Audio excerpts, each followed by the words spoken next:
At my sister's graduation, my parents announced they were disowning me, but started screaming when I unveiled their secret. My name's Ria. And at my sister's Harvard graduation, my parents stood in front of everyone and disowned me publicly.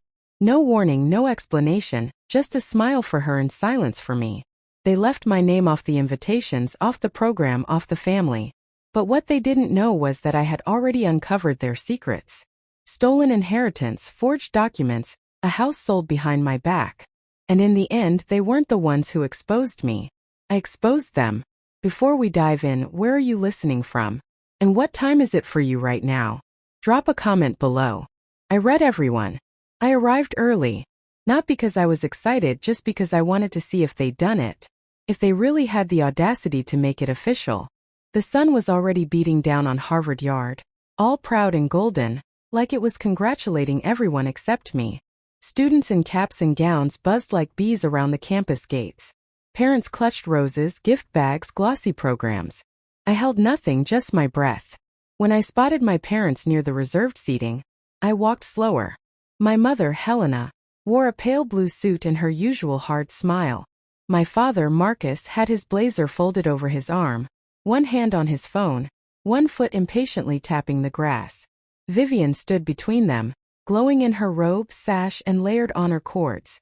Harvard's own poster child. They didn't notice me right away. When they did, my mother's eyes skimmed me like I was someone she vaguely recognized from her tennis club. "Oh, Ria," she said flatly. "You came." "I got the invitation," I answered, ignoring the pinch in her tone. She gave a dry laugh. "You must have seen a forwarded version. I wasn't sure the RSVP list made it that far." My father didn't speak. He just checked his watch. Vivian opened her arms for a brief hug, and I leaned in out of habit. "You look amazing," I told her. "Thanks," she said, her voice soft, almost apologetic. "I'm glad you're here." But her eyes were darting sideways, watching our mother, always calculating how much warmth she was allowed to show. I scanned the seating chart posted on the wooden easel beside the entrance arch. The Caldwell family, it read in bold script. Beneath it, Marcus, Helena, Vivian plus 2 guests. I searched for my name. It wasn't there. Someone handed me a badge. White. No family crest. No ribbon, just the word guest in Times New Roman. I stood for a long time staring at that badge. I'd helped my mother design the original crest 20 years ago. We spent a week on the typography. I should have left. That would have been the logical, self-respecting thing to do. But instead, I clipped the badge to my blazer and walked toward the seating tent like a ghost showing up to her own funeral. The ceremony began promptly at 11:03. A few speakers came and went, professors, trustees. I sat alone in the far left section next to an elderly man who was asleep and a toddler scribbling on her program. Then Marcus stood and stepped up to the microphone. He adjusted his tie, cleared his throat, and smiled like a senator about to pitch a bill. "Today," he began, "we celebrate the brilliance and dedication of our eldest daughter, Vivian. Her journey has been nothing short of extraordinary." Polite applause. Cameras clicked. Vivian looked down modestly. But he continued. "This day also marks a turning point for our family. A necessary shift in energy, values, and focus." My stomach dropped. "We've made a difficult decision. From this day forward, we will no longer be extending ourselves to those who do not align with the integrity and vision we hold. That includes our youngest daughter, Ria." Silence. No gasp, no protest, just a ripple of awkward coughs and rustling fabric. I didn't stand. I didn't cry. I sat there with my hands on my knees, suddenly very aware of every nerve ending in my body. My ears buzzed. I stared at the edge of the stage. Vivian didn't say a word. Someone in the row behind me whispered, "Did he just say?" Another voice, "Who does that at a graduation?" I swallowed, turned my face slightly away from the stage, and forced my jaw to stay still. The speech continued. Something about investments, future, roots, and weeds. I couldn't track the words anymore. Eventually, I stood up and quietly walked out of the tent. Not rushed, not shaken, just methodical like it had happened before. Later at the reception, I tried to find my seat. There was a table labeled Caldwell and Guests. I walked up to it, scanning the name cards. Nothing. Vivian's name was there. So was our Aunt Lorna, even her college roommate, but not mine. A girl I hadn't seen since middle school. Looked up from the next table and blinked. "Oh hey, I thought you weren't coming. Your mom told everyone it was a closed family celebration." She said something about keeping the focus clear. She smiled awkwardly, like maybe that wasn't as cruel as it sounded. On the table sat a folded ivory card. I opened it. It read, "Congratulations to our only daughter Vivian. With all our love, Mom and Dad." That was the moment something inside me clicked. Not snapped, not broke, just tilted. A woman in a floral dress passed by, glanced at me and said, "You must be with the catering team. You're not wearing the family pin." I looked down at my badge. Guest? No name, no title. In my head I heard myself say, "Not even a name tag, just a ghost badge." That's what I am to them now. So I smiled, said nothing, picked up a glass of Prosecco from a tray, and started walking toward the back exit of the tent. I didn't go straight home after the reception. I walked past the cafes buzzing with graduation lunches, past families laughing on the sidewalk, past a little girl holding a balloon that said Harvard Strong.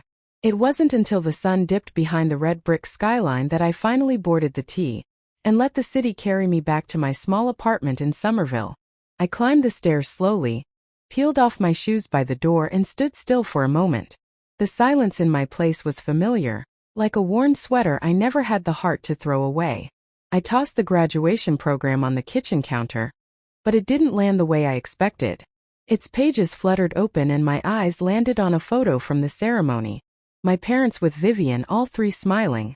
The caption read, "Proud moment for the Caldwell family. No trace of me." Later that night, I sat cross-legged on the living room rug. An old yearbook spread across my lap. It was from Vivian's high school graduation 10 years ago. My mom had once told me not to bother showing up that day either. "It's not your moment," she'd said. The page with the family tribute caught my attention. One of those custom ads people buy at the back of the book. "To the daughter who never gave up. We are so proud of you, Vivian." A single photo, my parents and Vivian standing on our front porch in spring. I remembered that photo. I'd been in it too. I'd stood right next to her in that exact spot wearing a dress Mom picked. I remember because she yelled at me for getting a wrinkle across the waist. But in this version I was gone, cropped out cleanly. I touched the edge of the page and stared until my vision blurred. They didn't forget me. They erased me. The next morning I woke to sunlight and a stiff neck. I had fallen asleep on the floor, curled up with a pillow and that yearbook beside me, like some kind of haunted diary. I pulled myself up and got ready for work. At the nonprofit where I handled donor relations, nobody mentioned what happened. Of course not. Why would they? The Caldwells had always maintained their image well, and I never talked about them. Not really. Around 10, while I was pouring my second cup of coffee, one of the junior analysts, Kara, wandered in and said casually, "Hey, I saw a few pics on social last night. Your sister's graduation looked amazing." "That red dress stunning," I turned, steadying my hand so I didn't spill the mug. "She always looks the part," I replied, then added with a small smile, "I was there, just in the shadows like always." Kara didn't catch the edge of my voice. She laughed. "You're mysterious like that." Mysterious? That's one word for it. I headed back to my desk, pasted a coworker I knew had once played golf with my father. He nodded politely but didn't ask how I was. Another woman I used to babysit for looked away as I passed, pretending to dig through her bag. They weren't being mean, just choosing not to see. I sat down, opened my inbox and stared at the screen while my reflection hovered faintly in the glass. What kind of family invites you just to disown you publicly? That line echoed in my head like a song lyric I couldn't stop humming worse. What kind of daughter still shows up, hoping it might be different? I hated how much I wanted them to change their mind. How badly I had clung to the idea that maybe, just maybe, they were still my family. I glanced over at the stack of papers in my drawer, old birthday cards addressed to our daughters. Family newsletters where my name was squeezed into a corner like a footnote. One year they sent a holiday card to donors that only featured Vivian's photo. They said it was a branding choice. It was never one moment. It was thousands of moments. Small cuts I'd ignored until now. Because last night when I picked up my bag and slipped out the back of the reception tent, I didn't leave empty-handed. I took the envelope, the ivory one with gold foil letters and the handwritten message inside to our only daughter, Vivian. I'd slid it into my purse without blinking because ghosts don't knock things over. They just remove things without being noticed. And once I got home, I placed it in a shoebox under my bed beside a growing collection of items they never intended me to keep. That night I didn't cry.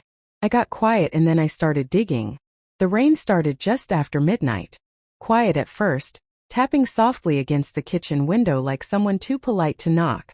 I sat there with a blanket draped over my shoulders and my laptop open in front of me, casting a pale blue light across the room.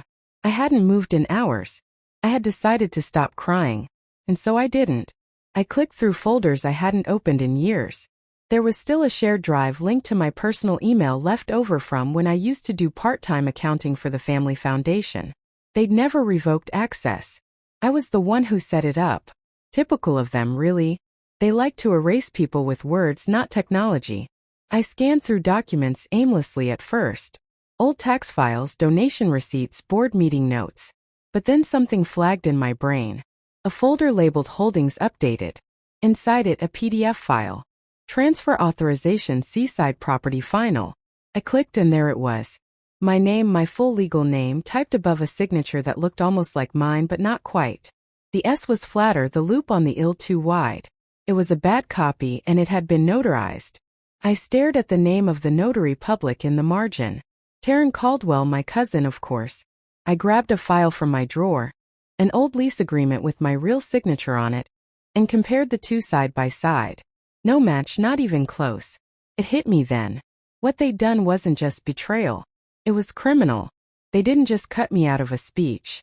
They forged my signature to strip me of ownership on the only thing Dad ever gave me in his will. A stake in the beach house in Cape Elizabeth. The place I helped repaint the porch rails during college. The place they let Vivian host her 30th birthday with a few close friends, which turned into a bonfire for 50. I closed the laptop slowly, like sealing a coffin. I couldn't sleep after that. Around 3, I picked up the phone and called the only person in my family who ever treated me like I had a voice. Aunt Della. There was a pause, then her familiar rasp. So Rhea, honey, are you okay? Not really. My voice cracked on the words. I found a property transfer with my name, but it's not my signature. Another long silence. Oh, Rhea, she whispered. You saw it, didn't you? I asked. I didn't know what to do, she confessed. Your mama told me it was just paperwork, that they were cleaning up the books for tax season. I leaned against the kitchen wall, sliding down to the floor. You knew they were moving my name off the deed. I thought maybe it was a mistake or something they'd tell you later. I'm sorry. I should have said something. Her voice wavered, old guilt surfacing. You know how your mother gets. And your father, he just follows. That sentence lingered in the air like smoke. You know how your mother gets. Like she was a storm you couldn't stop, only brace for. I'm tired of making excuses for them, Aunt Della. I know, baby. Her voice cracked again. I know. We sat in silence for a while, just breathing, just listening to the rain. By dawn, the edges of my resolve had hardened. I brewed coffee and sat at my dining table with legal pads, highlighters, and the old laptop I hadn't touched in months. This wasn't just about a house. It wasn't about being cropped out of a picture. It was the pattern. The way every time something mattered, something real, they found a way to uninvite me. From the yearbook ad, from family holidays, from the house I painted myself into. But now they were going to remember exactly who I was. Not because I'd ask for space at their table again, but because I'd be the one flipping the table over. By mid-morning, the clouds outside had started to thin, but the heaviness in my chest only deepened. I hadn't slept, just worked through the night, cross-referencing, checking deed numbers, combing through local property registries like a woman possessed. A soft hum from my space heater filled the silence as I stared at the screen, my coffee cold beside me. There it was. Bar Harbor, Maine. Parcel ID 0017426. The family vacation house. The cedar shingled one with the rocking chairs on the porch. The one my grandmother left to the Caldwell Family Trust. Status sold. Buyer Harlow Holdings LLC. I clicked the name. Harlow Holdings didn't even try to hide it. The registered agent was a business attorney based in Boston. The same one Vivian had posted about on LinkedIn 6 weeks ago. They didn't transfer it. They sold it without telling me, without telling anyone. There wasn't a press release, no family email, no dinner table talk, just a silent surgical eraser. Like I wasn't a beneficiary at all. Like I hadn't spent summers there painting shutters, sanding the railing, rinsing off sea salt from my knees while Dad grilled salmon on the back deck. But now it was funding Vivian's boutique firm. The slogan on her website even said legacy-minded investing inspired by family values. My grandmother would have been horrified. I closed the browser. My hands were trembling, but not from fear. It was violation. That's the word. This wasn't grief anymore. It was something sharper, colder. I needed air. I threw on a coat and walked to the bookstore 3 blocks away, hoping the rhythm of motion would slow my thoughts. I wasn't there to shop, just to think without looking at a glowing screen. But fate had other plans. Just as I turned the corner by the self-help aisle, I heard her voice. Rhea. I turned. Mrs. Whitaker, an old friend of my mother's known for potlucks and passive aggression, was holding a book titled Aging Gracefully Through Faith. She smiled like she didn't know her teeth were knives. Darling, I heard Vivian's doing so well. Your mother says she's expanding into luxury real estate. Isn't that just wonderful? I forced a polite nod. Yeah, funny. I thought that house was still ours. The shift in her expression was microscopic, a flicker of recognition. The kind people get when they realize they've said too much. Oh, I don't know all the details. You know how parents are always making moves without their kids. I asked, eyes steady. She didn't answer, just smiled again. That same smile I'd seen at every holiday dinner. The one that said, "Don't make a scene, sweetheart." I left the store without another word. By the time I reached home, my phone buzzed with a text from an old college roommate.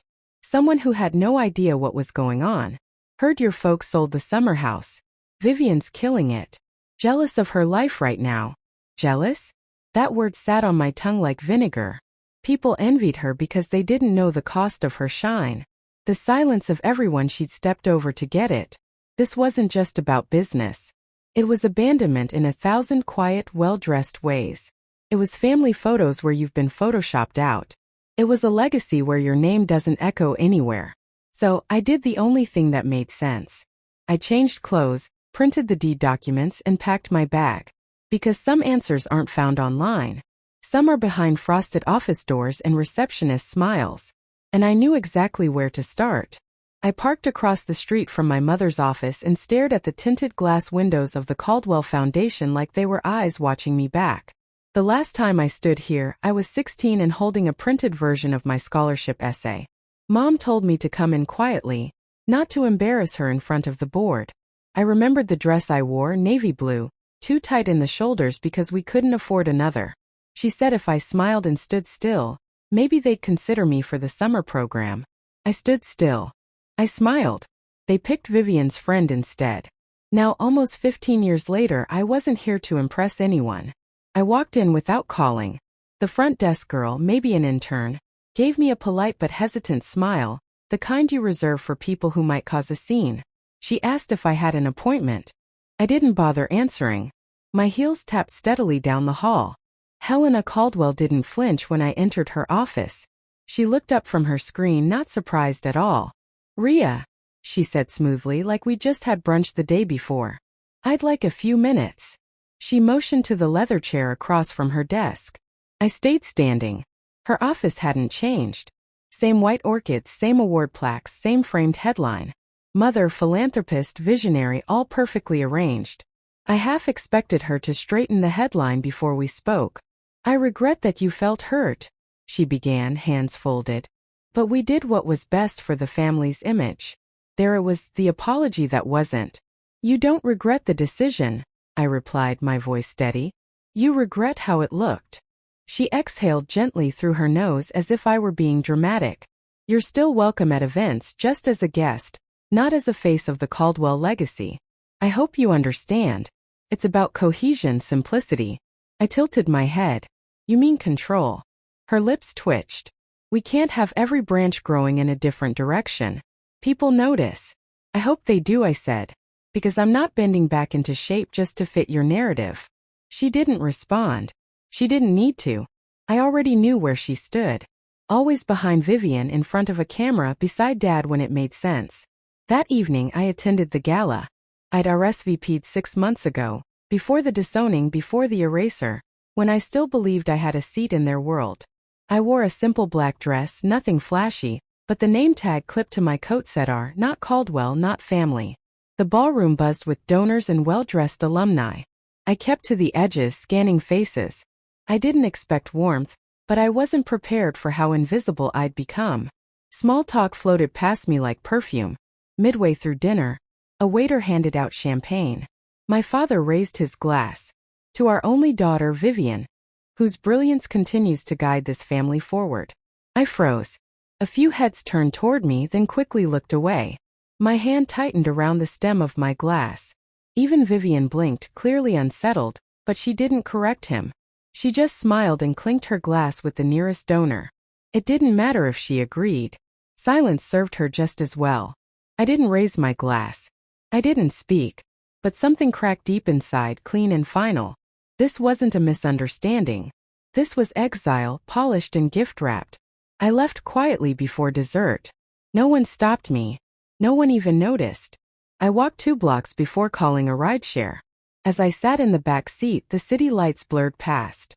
I replayed every word, every look, my mother's gentle scolding, my father's toast, the way Vivian stood just close enough to be admired, just far enough to stay clean. And I knew I wasn't going to wait for an apology or an explanation. They'd made their legacy without me. Now it was my turn. I didn't waste time sleeping in. As soon as the sun broke through the slats in my blinds, I was already at my kitchen island, my laptop screen flickering with legal documents, financial ledgers, and a half-empty coffee cup sweating onto a coaster. Everything I needed was here. Not emotionally, but legally. I had spent the night reviewing contracts I was never meant to see.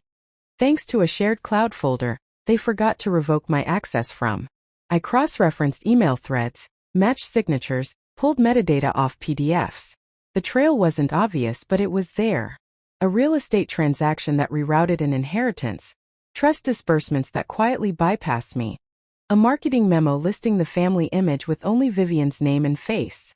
I slid the printed files into a velvet envelope, dark burgundy with gold trim. My mother had once given it to me when I was 12, filled with stationery and sealed with a note. Always write with grace. Now it would carry my first real reply. By 10, I was standing outside the office of my parents' longtime attorney, Graham Pike. The last time I saw him was at my grandmother's funeral. He greeted me like someone unsure whether to hug or call security. "I need 2 minutes," I said flatly. Graham took the envelope carefully. I could see him scanning the label, typed, not handwritten, before glancing up. "I'll have to review. There's a notarized affidavit, a trust challenge, and a digital link with voice recordings. The instructions are inside. I assume this comes with expectations," he asked. "No," I said. "Comes with consequences." I didn't wait for him to respond. Back in the elevator, my reflection stared back at me in the chrome. I looked like someone who hadn't slept, but I felt more awake than I had in years. The voice recordings had taken months to gather. Quiet, patient moments, boardroom halls, car rides, awkward donor meetings. They never thought I'd still be listening. They assumed they'd worn me down, erased me by attrition. One clip played in my head again, clear as day. Mom in a charity lunch pre-brief. "We only use Vivian's face. Rhea doesn't fit the image we're selling." Then Dad chuckling. "She used to read everything." Well, I still did.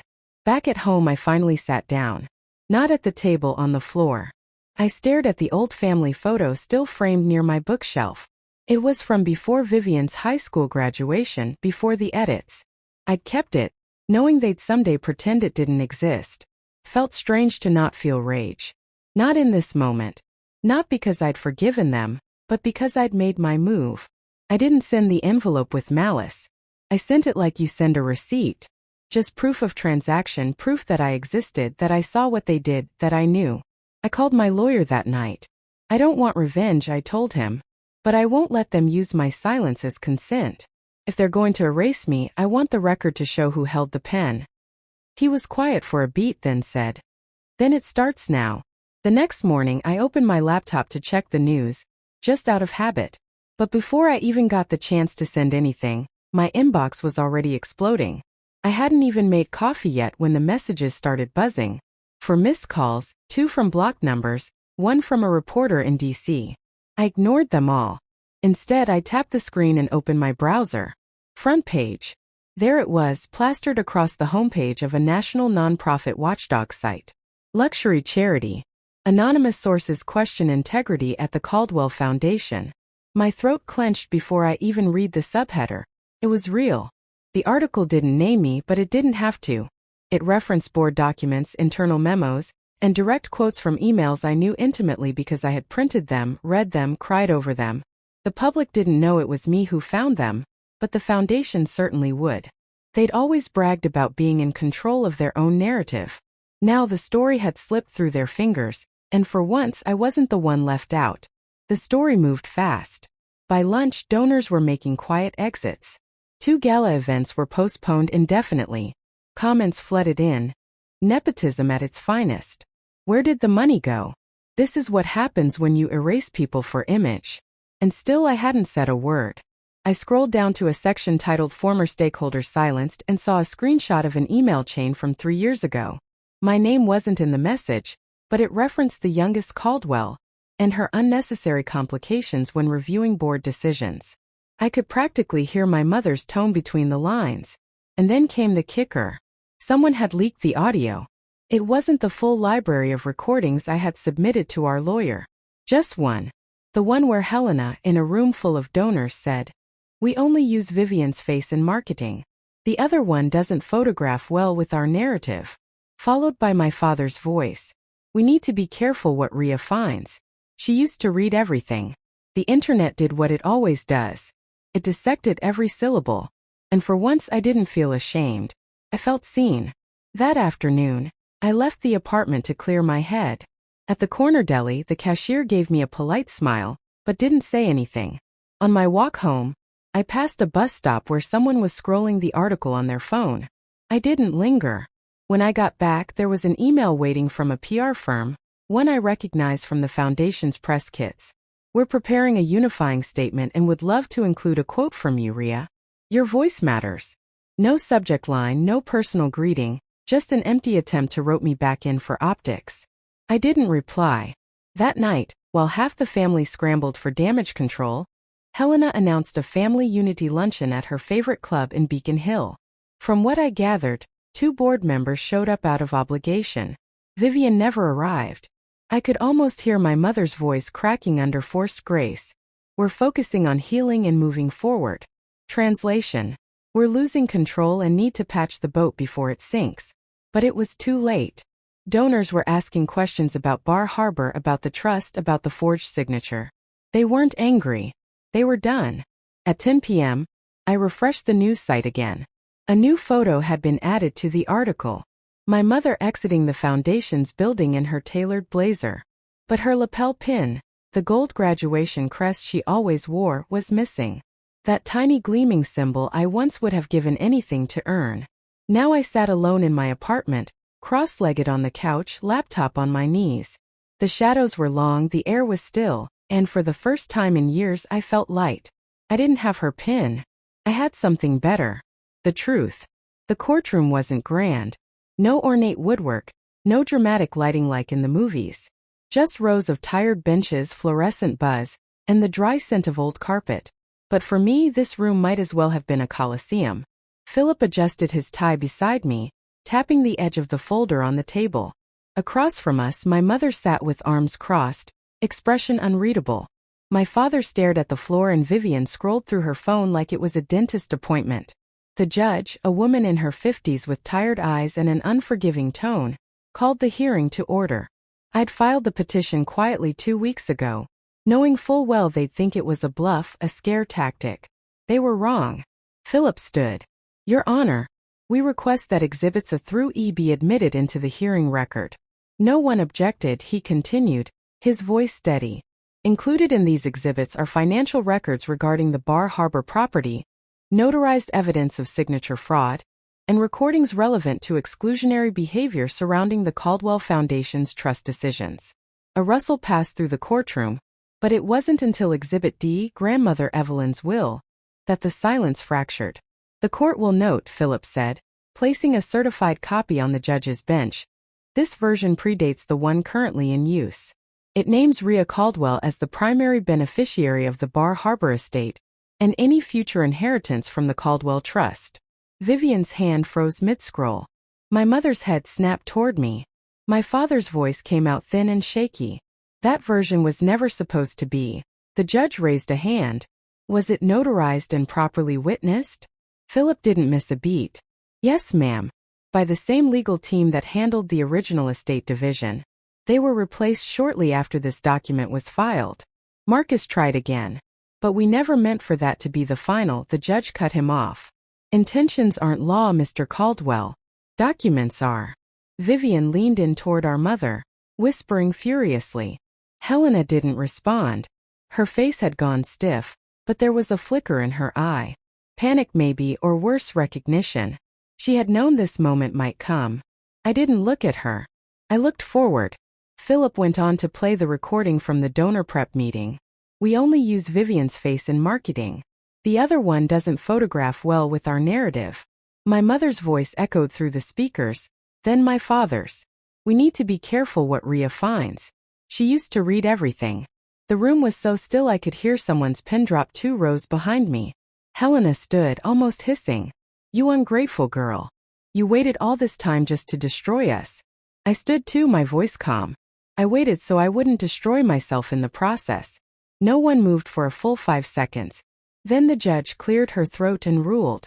The Bar Harbor property shall revert to Miss Rhea Caldwell. The Caldwell Trust's distributions will be frozen pending further audit. In light of the evidence presented, the Foundation's tax filings are hereby referred to the State Attorney General for review. Vivian bolted for the door without a word. My father remained in his seat, pale, silent. My mother tried to regain composure, but her face betrayed her. The woman who'd built a world on perception had just watched it unravel on public record. Philip sat back down beside me and whispered, "You okay?" I didn't answer right away. Instead, I looked down at the lapel of my coat. The pin I once wanted, the one my mother always wore to those galas, wasn't there, but I didn't need it. The judge's final word still rang in my ears. Miss Caldwell, the rightful heir. They took the pin. I kept the name. 6 months later, I stood barefoot in the center of a sunlit room that didn't exist the last time my parents spoke my name. It was a modest space renovated from what used to be an old municipal library, just outside Providence. I had helped fund its transformation into a literacy and arts center for foster teens. Young people who, like me, had once felt invisible in rooms where their presence was either ignored or erased. The event that day wasn't grand. There were no red carpets, no flashbulbs, just mismatched folding chairs, a table of cupcakes, and kids flipping through sketchbooks they'd filled themselves. But it was mine, every bit of it, and more importantly it was theirs too. The plaque mounted in the entryway was one of the few things I insisted on keeping formal. It read, "In memory of Evelyn Caldwell. For the granddaughters they erased and the ones who refused to stay erased." I caught myself tracing my finger across the engraved lettering. I hadn't visited her grave since the ruling, not because I was angry, but because I knew she would have preferred this quiet legacy lived out loud. I hadn't returned to the family foundation. Not once. The court had awarded me full legal custody of the Bar Harbor property and its inheritance funds. I could have sold it or even burned it to the ground just to start fresh. But I chose a different path. I renovated it and turned it into a writer's retreat for women from foster care backgrounds. The first 2 residents moved in last month. I donated part of the trust in grandmother Evelyn's name. No press release, no ribbon cutting, just a quiet wire transfer and a handwritten note to the director. Make sure it goes to those who were left out of the photos. My parents never reached out. Not once. Helena and Marcus remained silent, buried in layers of tax audits and board reconstructions. I read in a local newsletter that the foundation had temporarily suspended operations. That was the most I'd heard. Vivian, though, she surprised me. The envelope came on a Tuesday. No return address, just my name in her handwriting, slanted, sharp, still the same. Inside was a single page. No flowery apology, just 10 words. "You were right. I'm sorry it took this to see it." I didn't write back. I didn't need to. I placed the letter in a small lockbox alongside the old graduation pin I once believed would make me feel like part of something. Neither held the weight they used to, but I kept them anyway. Not as reminders of what I'd lost, but of what I'd learned. I didn't crave their table anymore. I had my own. And these days I got to choose who sat with me. A little boy with a gap-toothed grin interrupted my thoughts. He held out a small paper craft, folded ribbon glued with uneven lines and love. "This is for you," he said. "Because you showed up." I knelt to his level. "You made this?" He nodded. "It's a badge, like the ones grown-ups wear when they are important." I smiled, tears threatening to spill, but I held steady. "Well, thank you. I think this might be the best one I've ever had." I pinned it onto my lapel, right over the place where the old Caldwell crest used to sit, the one I wore the day they disowned me. This one was better, softer, earned. The kids resumed their poetry readings, and I sat down in the back row, not to be seen, not to prove a point, just to be there, to listen, to belong on my own terms. Forgiveness, I had learned, isn't about pretending none of it hurt. It's not even about setting people free. It's about releasing yourself from the endless, exhausting hope that one day they'll finally understand. Some wounds don't get stitched by words. Some just stop bleeding when you stop picking them. And for the first time in a long, long while, the silence around me didn't ache. It held me. It made room. And I chose it. Sometimes the deepest wounds come from the people who should have protected you. But healing doesn't mean going back. It means moving forward on your own terms. Have you ever faced a moment like this where walking away was the most powerful thing you could do?